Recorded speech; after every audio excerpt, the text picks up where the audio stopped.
Salamat po sa inyong pakikibahagi sa programang Katagpuin ng Diyos, ilang sandaling pagbubulay-bulay ng salita ng katotohanan araw-araw. Ng ating pong pagbubulay-bulay ngayon ay pinamagatan kong mapalad na bansa. Mapalad ang bansa ng Diyos ay ang Panginoon, ang bayan na kanyang pinili sa ganang kanyang sariling mana. Ang Panginoon ay tumitingin mula sa langit, kanyang minamasdan ang lahat na anak ng mga tao. Mula sa dakong kanyang tahanan ay tumitingin siya sa lahat ng nananahan sa lupa. Mga awit, kabanatang 33, talatang 12 hanggang 14. Sa araw na ito, November 12, 2010, Biyernes, nasa periodikong The Wall Street Journal ang balita sa nangyaring maladrama sa Manila Cathedral Mass noong September.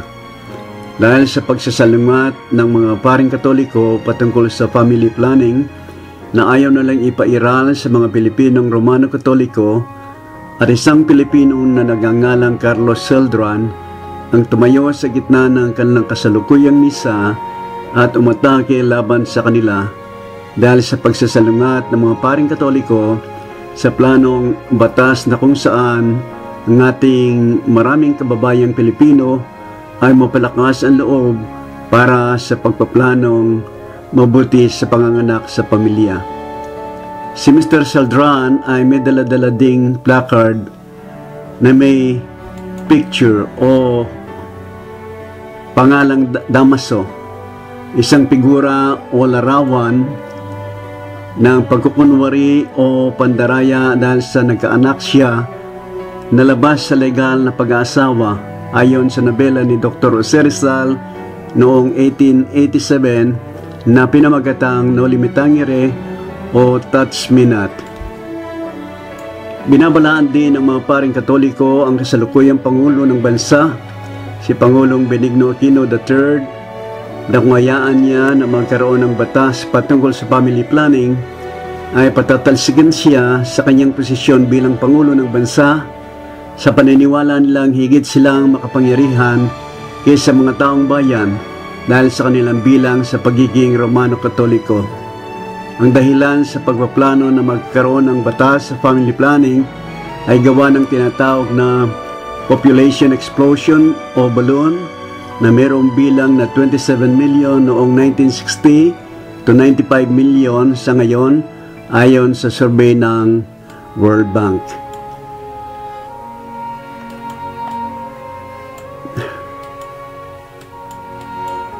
Ang salitang The Philippines, a conservative Catholic country, ay tamang-tama ito sa pangalan kaysa tawagin ng Pilipinas na isang bansang Kristiyano sapagkat iyon ay isang kasinungalingan. Ang sabi ng salita ng Diyos, mapalad ang bansa na ang Diyos ay ang kanyang Panginoon. Sa kalagayan ba ng bansang Pilipinas ngayon, siya ba ay masasabi natin o matatawag na mapalad? Samantalang kung titingnan natin ang marami sa atin ng mga Pilipino ay kapaspalad sa maraming bagay na kailangan ng isang tao. Sa katotohanan ng survey, tayo ang pumapangalawa sa pinakamahirap na bansa, kung hindi man sa buong mundo, sa buong bansang Asyano. Bakit kaya nangyayari sa atin ang ganito? Sapagkat ang bansa o marami sa ating mga Pilipino, hindi naman ang Diyos ang siyang Panginoon nila, lalo na sa mga reliyosong masasabi, pero wala namang karanasan sa kapanganakang espiritu, kaya hindi katakataka na ang kanilang mga sarili ang kanilang Panginoon, kung kaya't ginagawa nila kung ano ang gusto nilang gawin na magtatamasa sa mga kabuktutan at mga kamaldumal na gawa na nagiging dahilan ng kahirapan, kagutom, kapanglawan, kaguluhan, kaskiman, kalungkutan at kamatayang wala sa lugar ng ating mga mahal na kababayan. Narito ang pangunahing kautusan ng Diyos na totoo at makapangyarihan sa lahat na binigay upang ating sundin at ipamuhay para tayo ay pagpalain. Huwag kang magkaroon ng ibang mga Diyos sa harap ko. Huwag kang gagawa para sa iyo ng larawang inanyuan o ng kawangisman nga ng mga anyong nasa itaas sa langit o nananga sa ibaba sa lupa, o nananga sa ilalim ng lupa. Huwag mong yuyukuran sila o paglingkuran man sila, sapagkat akong Panginoon mong Diyos ay Diyos na mapanibaguhin, na aking dinadalaw ang katampalasanan ng mga magulang sa mga anak hanggang sa ikatlo at ikaapat na sali ng lahi ng mga napupuot sa akin. At pinagpapakitaan ko ng kaawaan ng libo-libong umiibig sa akin at tumutupad ng aking mga utos. Exodo Kabanatang 20, talatang 3 hanggang 6. Ang pangalawa ay ito, sabi ng Panginoon Hesus, ibigin mo ang iyong kapwa na gaya ng iyong sarili. Walang ibang utos na hihigit sa mga ito. Marcos Kabanatang 12, talatang 31. Sino ngayon sa palagay ninyo ang mga nakararaming Pilipino ang lumalabag nitong kautusan ng Diyos? Kayo ang humatol. Alalahanin ang ating mga talata na nagsasabing ang Panginoon ay tumitingin mula sa langit. Kanyang minamasdan ang lahat ng anak ng mga tao. Mula sa dakong kanyang tahanan ay tumingin siya sa lahat ng nanahan sa lupa. Siyang naguhugis ng mga puso nilang lahat, na nagmamasid sa lahat nilang gawa. Ang pagtingin ng Diyos sa mga tao dito sa lupa ay walang iniwan noong panahon ni Nonong Noe, na ang sabi, dahil sa karumaldumal na gawa ng mga tao, ang Diyos ay nagkaroon ng kalungkutan sa paglikha sa tao. At kaysa isang tao ang nasumpungang banal, si Noe at ang kanyang sambahayan, kaya naman sila lang ang naligtas sa parusang kamatayan bilang bunga ng kanilang mga kasalanan na hindi nagkaroon ng kapatawaran sapagkat hindi nila pinagsisihan o tinalikuran. Ngayon nga mga kapatid kay Kristo at mga mahal naming kababayang Pilipino, kung ang Diyos ay tumitingin at nagmamasid ng ating mga gawa dito sa lupa, ano ang masasabi natin sa ating sarili? Karapat-dapat ba tayong pagpalain ng Diyos dahil siya ang ating Panginoon na sinasamba at pinaglilingkuran? O sumpain at athulan dahil sa alip na siya ang ating sambahin at paglingkuran sa Espiritu at katotohanan lamang, tayo sumasamba sa mga iba't ibang uri ng Diyos-Diyosan na nagiging sanhi ng kanyang paninibugo sa atin. Ang sabi niya ay, ako'y Diyos na mapanibuguhin at huwag kayong sumamba ng maliban sa akin.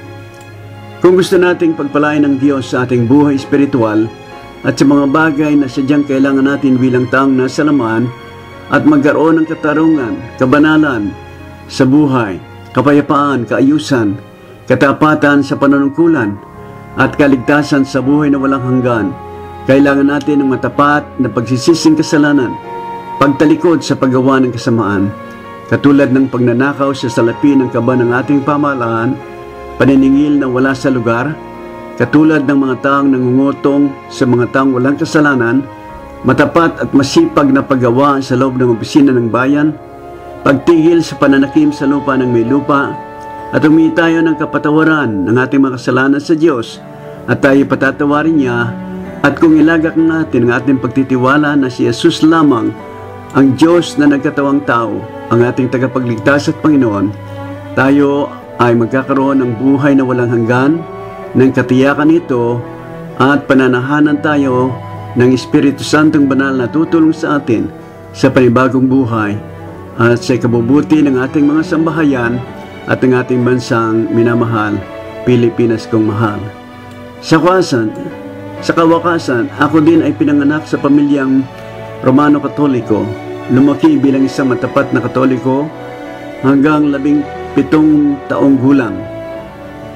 At nang ako'y umabot na sa edad na 18 taon, dumating ang mga misyonerong Amerikano at mga Pilipino galing pa sa San Juan, Metro Manila, na dala-dala ang tamang turo sa Ebanghelyo ng ating Panginoong Jesucristo, at namulat ang aking mga mata sa katotohanan ng salita ng Diyos hanggang sa ako'y nagkaroon ng personal na relasyon kay Jesucristo dahil sa aking paglalagak ng aking pagtitiwala sa Kanya na siya lamang ang daan at ang katotohanan at ang buhay, na wala sino mang makararating sa Ama o sa langit kung hindi sa pamagitan niya. Matagal bago ako tumigil o umalis sa pagsasanay sa gawang Romano-Katoliko, pero noong mabasa ko at marinig ang mga salita ng katulad ng mga sumusunod, Ako mismo ang kusang nagpasyang umalis sa pagiging Romanong Katoliko. Walang ibang taong nag-udyok sa akin maliban ng Espiritong Banal at ang mga banal na salita ng Diyos. Pakinggan ninyo ang salita ng Diyos. At narinig ko ang ibang tinig mula sa langit na nagsasabi, magsilabas kayo sa Kanya, bayan ko, upang huwag kayo mangaramay sa Kanyang mga kasalanan at huwag kayong magsitanggap ng Kanyang mga salot. Huwag kayong makipamatok na kabilan sa mga di nagsisampalataya sapagkat anong pagkikisama mayroon ng katuwiran sa kalikuan o anong pagkikisama ang kaliwanagan sa kadiliman at anong pagkikipagkasundo mayroon si Kristo kay Belial. O anong bahagi mayroon ng sumasampalataya sa di sumasampalataya? At anong pakikipagkaisa mayroon ng templo ng Diyos sa mga Diyos-Diyosan? Sapagkat tayo templo ng Diyos ng buhay, gaya ng sabi ng Diyos, mananahan ako sa kanila, at lalakad ako sa kanila, at ako'y magiging kanilang Diyos, at sila'y magiging aking bayan. Kaya nga magsialis kayo sa kanila, at magsihiwalay kayo, sabi ng Panginoon, at huwag kayong magsihipo ng mga bagay na marami, at kayo'y aking tatanggapin, at ako sa inyo'y magiging ama, at sa akin kayo magiging mga anak na lalaki at babae, sabi ng Panginoong makapangyarihan sa lahat. At kayo'y nalugod na sumunod sa salita na kailanman ay hindi ko pinagsisihan, sapagkat ito na ang pinakamabuting mapa sa tao sa buhay na ito at sa walang hanggang buhay. Purihin ang Panginoon. Apokalipsis, Kabanatang 18, talatang 4 at 2 Korinto, Kabanatang 6, talatang 14 hanggang 18. Pagpalain kayo ng Diyos at manalangin tayo. Diyos naming banal na nasa langit na tumitingin sa amin dito sa lupa, sana po tulungan mo ang aming mga mahal na kababaeng Pilipino na makaranas ng kapanganaking espiritu upang sila po ay magkaroon ng pagbabago sa buhay, magtagumpay sa paggawa ng kasamaan, lumakad sa kabanalan na may takot sa Diyos at pag-ibig sa kapwa-tao upang bumuti ang aming bayang Pilipinas sa pamagitan ng pagpapala mo. Kumilos nawa ang Espiritong Banal sa Kanyang kapangyarihan sa pamagitan ng mga salitang binabahagi namin sa aming mga kababaeng Pilipino para din po sa kanilang kaligtasan na naki Kristo na aming Panginoon. Sa Kanyang pangalan niniling namin ang lahat ng ito. Amen. Pagpalain po kayo ng Diyos.